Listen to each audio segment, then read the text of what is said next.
Hello students.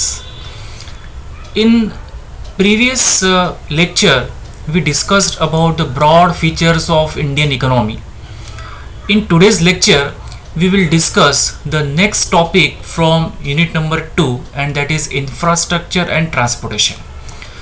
तो last lecture का topic अब फिनिश हो चुका है. अब हम नेक्स्ट टॉपिक शुरू करेंगे from unit number 2 and that is infrastructure and transport system in India. तो सबसे पहले इंफ्रास्ट्रक्चर की मीनिंग देखेंगे और उसके बाद में हम ट्रांसपोर्टेशन सिस्टम ये टॉपिक शुरू करेंगे. तो सबसे पहले इंफ्रास्ट्रक्चर, इसको अगर शब्दशः हम उसकी मीनिंग देखें तो उसकी मीनिंग होती है मूलभूत सुविधाएं. मूलभूत सुविधाएं. अब किसी भी समाज के लिए, किसी भी इंडस्ट्री के लिए, किसी भी इकोनॉमी या अर्थव्यवस्था के लिए कुछ मूलभूत सुविधाओं की आवश्यकता होती है. उस मूलभूत सुविधा या मूलभूत जो ढांचे, फिजिकल स्ट्रक्चर, उसको हम कहते हैं इंफ्रास्ट्रक्चर.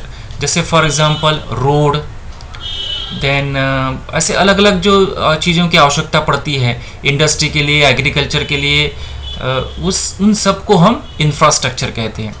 तो जिसमें इलेक्ट्रिसिटी आ जाता है, roads, railway, sewage treatment plant, water supply, educational institutions, bridges, tunnel, health services, dams, airport, basic heavy industries, telecommunication, judiciary system, law and order, ये सब चीज़ ये सब जो सेवाएं हैं या स्ट्रक्चर्स हैं, ये किसी भी देश के इंडस्ट्री के लिए, किसी भी देश के अच्छे सभ्य नागरिक के लिए या एक इकोनॉमी अर्थव्यवस्था के लिए जो ये बेसिक फिजिकल इंस्टीट्यूशंस हो या कुछ व्यवस्थाएं हों, उन सभी को हम कंबाइनली कहते हैं इंफ्रास्ट्रक्चर.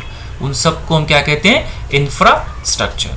तो उसमें इलेक्ट्रिसिटी, पानी का supply, sewage treatment, educational institutions, ये सभी चीज़ को हम कंबाइनली कहते हैं इंफ्रास्ट्रक्चर.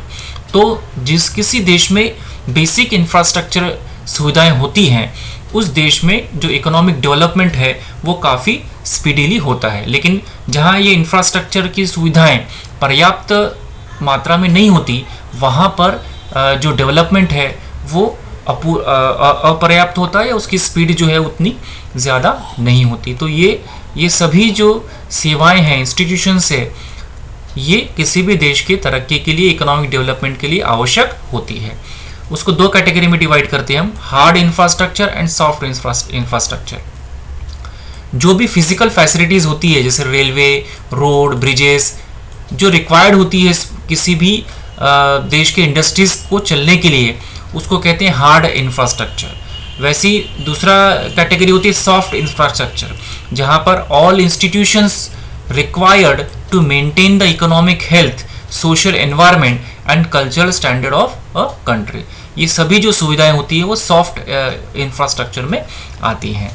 सो इंफ्रास्ट्रक्चर की मीनिंग क्या है? It is the basic physical and organisational structure required for working of a society and economy. किसी भी सोसाइटी, इकोनॉमी, इंडस्ट्री को चलने के लिए जो कुछ भी फिजिकल और ऑर्गेनाइजेशनल स्ट्रक्चर की आवश्यकता होती है, उस फिजिकल या ऑर्गेनाइजेशनल स्ट्रक्चर को हम कहते हैं infrastructure. They are fundamental facilities, ये बेसिक मूलभूत सुविधाएं होती हैं, and system for smooth working of a country. किसी भी देश के स्मूथ फंक्शनिंग के लिए जो इंफ्रास्ट्रक्चर है ये आवश्यक होता है. It includes all the support system. किसी भी देश में जो सपोर्ट सिस्टम है, वो सभी सपोर्ट सिस्टम ट्रेड के लिए, देन बिजनेस के लिए, इंडस्ट्री के लिए, एग्रीकल्चर के लिए और जनरल पब्लिक के लिए जो एक सपोर्ट सिस्टम होती है, जो व्यवस्था होती है, उसी को हम कहते हैं इंफ्रास्ट्रक्चर. अब अगर अच्छा इंफ्रास्ट्रक्चर है किसी देश में, अच्छी मूलभूत सुविधाएं हैं, तो उसके क्या फ़ायदे हैं या उसका क्या महत्व है? सबसे पहले इंडस्ट्रियल डेवलपमेंट होगा, क्योंकि किसी भी देश के इंडस्ट्रियल डेवलपमेंट के लिए आपके पास मूलभूत सुविधाएं चाहिए. आपके पास अच्छे रोड चाहिए, रेलवे चाहिए, पानी की व्यवस्था अच्छी चाहिए, इलेक्ट्रिसिटी का सप्लाई अच्छा चाहिए. ये सभी अगर है तो वहाँ पर इकोनॉमिक डेवलपमेंट, इंडस्ट्रियल डेवलपमेंट काफ़ी स्पीडीली होगा, क्योंकि इंडस्ट्री के लिए इलेक्ट्रिसिटी चाहिए, और इलेक्ट्रिसिटी किस में आ जाता है? इंफ्रास्ट्रक्चर में. पानी की व्यवस्था चाहिए, रोड अच्छे चाहिए, रेलवे की व्यवस्था चाहिए, अच्छे सपोर्ट सिस्टम चाहिए। तो ये सभी जो सेवाएं अगर पर्याप्त मात्रा में अवेलेबल है तो इंडस्ट्रियल डेवलपमेंट अच्छे से हो सकता है।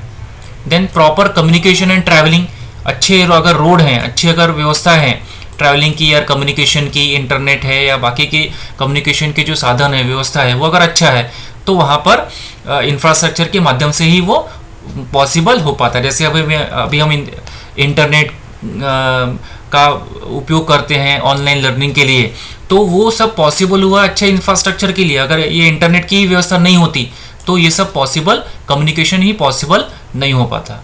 देन एम्प्लॉयमेंट जनरेशन, अगर अच्छी इंफ्रास्ट्रक्चर है तो वहाँ पर अच्छा एम्प्लॉयमेंट जनरेशन उस देश में हो सकता है, क्योंकि अच्छा इंफ्रास्ट्रक्चर है मतलब वहाँ पर अच्छे रोड्स हैं, तो अच्छे रोड अगर है तो वहाँ पर हज़ारों लोगों को काम मिलता है।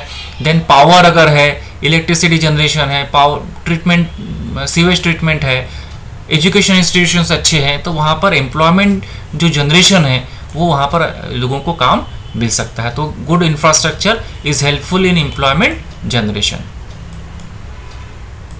देन इंक्रीज इन प्रोडक्शन, जो प्रोडक्शन होता है वो प्रोडक्शन अच्छा होने के लिए हमको किन चीज़ की आवश्यकता पड़ती है?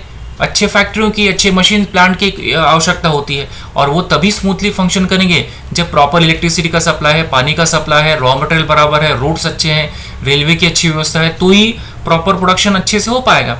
तो ज़्यादा प्रोडक्शन करने के लिए हमें किसकी आवश्यकता है? गुड इंफ्रास्ट्रक्चर, मूलभूत सुविधाओं की आवश्यकता रहती है। इम्प्रूवमेंट इन एक्सपोर्ट, एक्सपोर्ट का मतलब क्या? हम हमारे देश से दूसरे फॉरेन कंट्री में गुड्स या सर्विसेज को क्या कर रहे हैं? सेल कर रहे हैं, बेच रहे हैं, उसको हम क्या करते हैं? एक्सपोर्ट। तो हम ज़्यादा फॉरेन कंट्री में एक्सपोर्ट कब कर पाएंगे? जब हमारे देश में प्रोडक्शन ज़्यादा होगा, अच्छे क्वालिटी का गुड्स बनेंगे। और अच्छे क्वालिटी के गुड्स अगर हमको बनाना है तो अगेन हमको क्या चाहिए? अच्छा इंफ्रास्ट्रक्चर, अच्छे रोड, अच्छा रॉ मटेरियल, रेलवे की व्यवस्था, इलेक्ट्रिसिटी, पानी, ये सब अगर पर्याप्त मात्रा में क्वालिटी वाइज और क्वांटिटी वाइज अगर अवेलेबल है तो ही हम क्या कर पाएंगे? अच्छा एक्सपोर्ट कर पाएंगे। तो एक्सपोर्ट को बढ़ाने के लिए हमें क्या आवश्यक है? गुड इंफ्रास्ट्रक्चर की आवश्यकता रहती है। स्टैंडर्ड ऑफ लिविंग, लोगों का जो एक स्टैंडर्ड ऑफ लिविंग रहता है, जिस स्टैंडर्ड से वो रह रहे हैं, तो वो भी स्टैंडर्ड ऑफ लिविंग जो है अच्छे इंफ्रास्ट्रक्चर की वजह से लोगों का स्टैंडर्ड ऑफ लिविंग अपलिफ्टमेंट होता है, क्योंकि गुड इंफ्रास्ट्रक्चर की वजह से लोगों को काम मिलता है, अच्छे रोड्स है, ट्रैवलिंग वो अच्छे रोड से कर पाएंगे, इलेक्ट्रिसिटी पर्याप्त मात्रा में उपलब्ध है। तो ये सब की इन सब का कंबाइंडली जो इफेक्ट होता है कि लोगों का स्टैंडर्ड ऑफ लिविंग जो है ये इम्प्रूव होता है। तो good infrastructure is associated with good standard of living. Increased FDI, foreign direct investment. अब फॉरेन डायरेक्ट इन्वेस्टमेंट मतलब बाहर के फॉरेन कंट्रीज हमारे देश में पैसा इन्वेस्ट करते हैं बिजनेस में या इंडस्ट्री में या किसी एक पर्टिकुलर सेक्टर में। अब कोई फॉरेन कंट्री हमारे देश में पैसा तभी इन्वेस्ट करेंगे जब वहाँ पर मूलभूत सुविधाएं अच्छी है, जब उसको अपॉर्चुनिटी दिखेगी कि इंडिया में पैसे इन्वेस्ट करने से हमें रिटर्न्स अच्छे मिलेंगे, तो ही बाहर के कंट्री के लोग पैसा इन्वेस्ट करेंगे, तो ही फॉरेन डायरेक्ट इन्वेस्टमेंट बढ़ेगा। और इस मूलभूत सुविधाएं होने की वजह से लोगों को अच्छा रिटर्न्स मिलता है उनके इन्वेस्टमेंट पे, क्योंकि अच्छा बिजनेस वो कर पाते हैं, तो उसकी वजह से फॉरेन डायरेक्ट इन्वेस्टमेंट बढ़ जाता है। वैसे इंफ्रास्ट्रक्चर को डेवलपमेंट करने के लिए इटसेल्फ इज ए स्कोप, कि अच्छे रोड बनाना है तो बाहर के कंट्री के फॉरेन इन्वेस्टमेंट वहाँ पर हो सकती है। तो एफडीआई जो है ये इंफ्रास्ट्रक्चर की वजह से उसमें इम्प्रूवमेंट आता है। Then proper health services to citizens, जितने भी सिटीजन्स हैं उनको अगर अच्छी हेल्थ सर्विसेज मिलती है तो उसके लिए भी गुड इंफ्रास्ट्रक्चर आवश्यक होता है। जैसे फॉर एग्जांपल एम्बुलेंस सेवा है, अच्छे रोड्स हैं तो पेशेंट को एक स्थान से दूसरे स्थान पर ले जाया जा सकता है। एयर एम्बुलेंस की भी व्यवस्था को अच्छे हॉस्पिटल देती है। तो उसकी वजह से अगर हेल्थ सर्विसेज को प्रॉपर हमको प्रोवाइड करना है तो हमें किसकी आवश्यकता है? गुड इंफ्रास्ट्रक्चर की आवश्यकता है। तो जो सिटीजन्स है उन्हें अच्छी हेल्थ जो है, ये हेल्थ सर्विसेज जो है गुड इंफ्रास्ट्रक्चर की वजह से अवेलेबल हो सकती है। सो इतने जो बेनिफिट्स है ये हमें किसके माध्यम से मिलते हैं? गुड इंफ्रास्ट्रक्चर की वजह से मिलते हैं। तो किसी भी देश के लिए जो मूलभूत सुविधाएं हैं, गुड इंफ्रास्ट्रक्चर है, ये काफ़ी इम्पॉर्टेंट होती है। और इंफ्रास्ट्रक्चर में अनेक पॉइंट हमने देखे, जो अनेक सेवाएं जो हैं वो इंफ्रास्ट्रक्चर में आती है। ये उसमें पावर मतलब इलेक्ट्रिसिटी आ जाता है, roads, railway, sewage treatment plant, water treatment, dams, educational institution, bridges, industrial मतलब basic industry, heavy industry, judiciary, law and order system, ये सब जो सेवाएं हैं इसको हम कंबाइंडली बोलते हैं इंफ्रास्ट्रक्चर। मतलब ऐसे सभी फिजिकल और ऑर्गेनाइजेशन स्ट्रक्चर जो अच्छे सिटीजन के लिए, अच्छे नागरिक के लिए और इंडस्ट्रीज के लिए, ट्रेड एंड कॉमर्स के लिए आवश्यक होती है, उन सभी सुविधाओं को हम कलेक्टिवली क्या कहते हैं, इंफ्रास्ट्रक्चर। और किसी भी देश के लिए अच्छा इंफ्रास्ट्रक्चर होना काफ़ी आवश्यक होता है। सो ये हो गया इंफ्रास्ट्रक्चर के बारे में। अब जो एनर्जी के सोर्स है, मतलब जिसको हम इलेक्ट्रिसिटी कह सकते हैं, वो एनर्जी के सोर्सेज बेसिकली दो होते हैं। इंफ्रास्ट्रक्चर का एक पार्ट होता है पावर, जिसको हम इलेक्ट्रिसिटी भी कहते हैं। तो उसके जो सोर्सेस हैं, उसके जो स्रोत हैं, वो दो है, नॉन रिन्यूएबल सोर्स और दूसरा रिन्यूएबल सोर्स। अब ये नॉन रिन्यूएबल सोर्स कौन सा होते हैं और रिन्यूएबल कौन से होते हैं? नॉन रिन्यूएबल मतलब जो फिर से नहीं बनते, एक बार आपने उस कम्युनिटी का इस्तेमाल कर लिया तो फिर से आपको वो जल्दी से नहीं मिलने वाला। जैसे फॉर एग्जांपल कोल का इस्तेमाल अगर हम करते हैं इलेक्ट्रिसिटी जनरेशन के लिए, सबसे ज़्यादा उसका इस्तेमाल होता है। तो एक बार आपने क्योंकि कोल कहाँ से मिलता है हमें? माइन से, खदानों से मिलता है।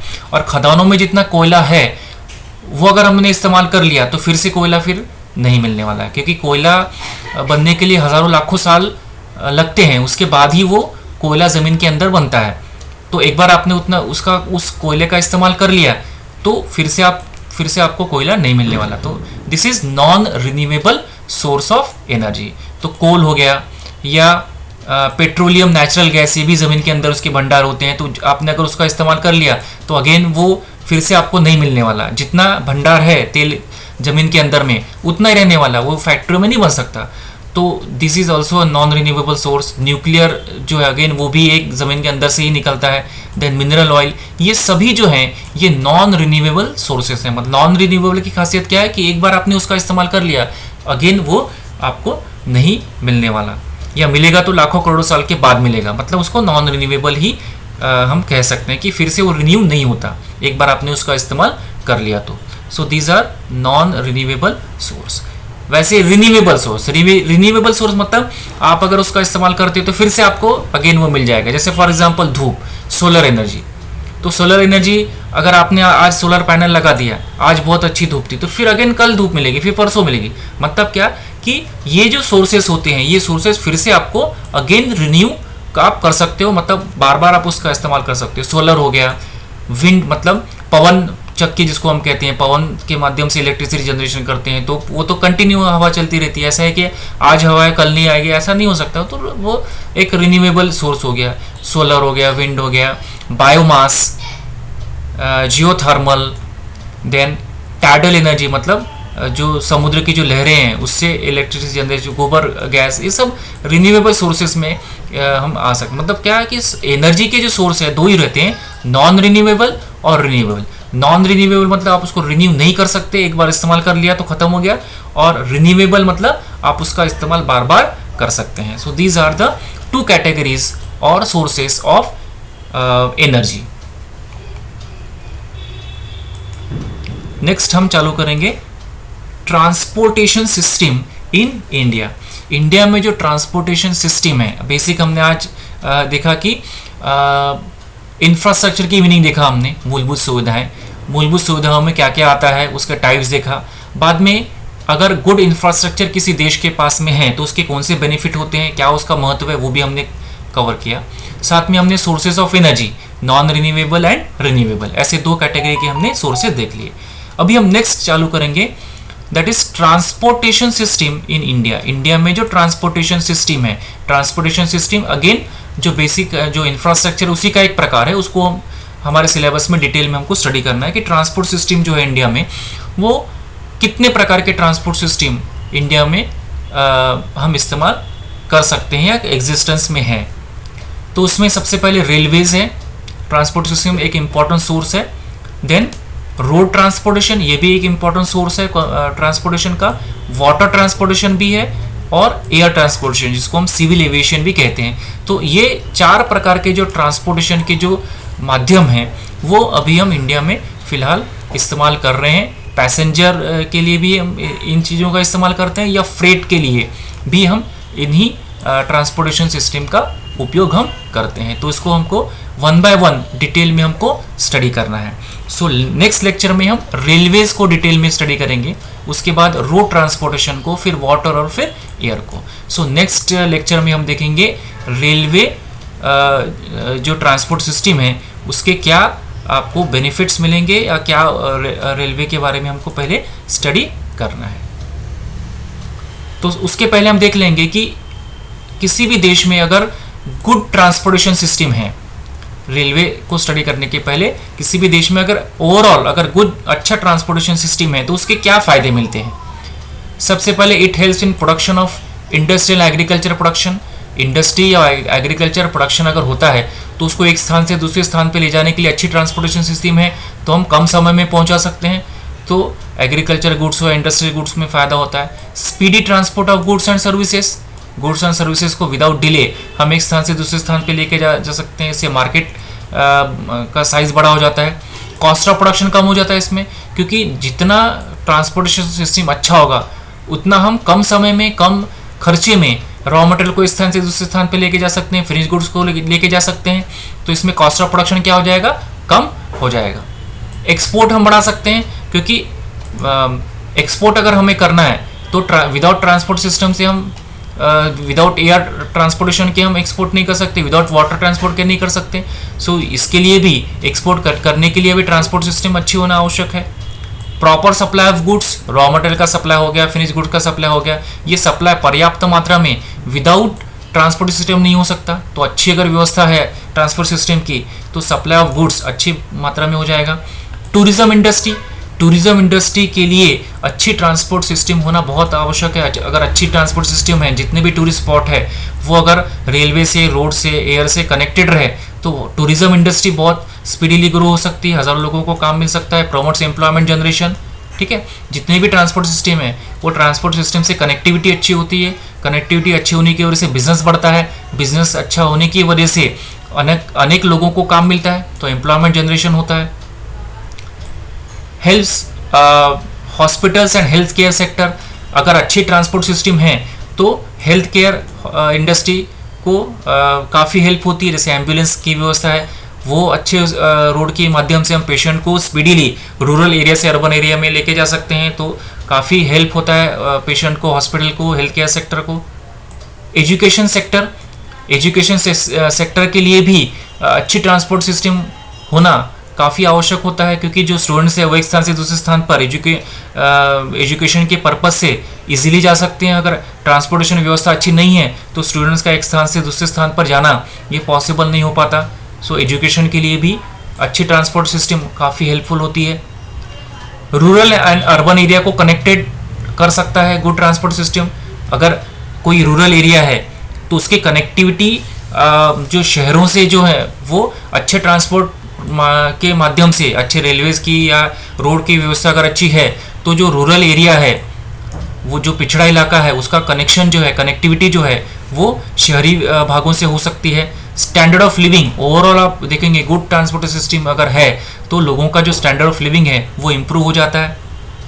Helps in knowing cultural and social ideology, अलग अलग एरिया में, अलग अलग राज्यों में आप देखेंगे कि कल्चरल जो उनका सेटअप है, माइंडसेट है, एक कल्चरल एक सोशल आइडियोलॉजी रहती है हर प्रांत में लोगों की, तो वो हमें जानने का मौका मिलता है। तो अगर हम ट्रांसपोर्ट सिस्टम अगर अच्छी नहीं रहती तो हम मतलब एक राज्यों में कैसे लोग रहते हैं, वहाँ पर किस प्रकार से लोग सेलिब्रेट करते हैं, किस प्रकार से वो कौन सी भाषा बोलते हैं, कौन सा किस प्रकार से रहते हैं, ये सब चीज़ें हमें पता नहीं लग पाती। तो गुड ट्रांसपोर्ट जो सिस्टम है उसकी वजह से कल्चरल जो एक एक्सचेंज है वो हो सकता है और होता है, तो उसकी वजह से काफ़ी बेनिफिट जो है लोगों को होता है। तो नेक्स्ट वीडियो में हम रेलवेज़ के जो है वो शुरू करेंगे, साथ में चैलेंजेस जो है वो भी हम देखेंगे।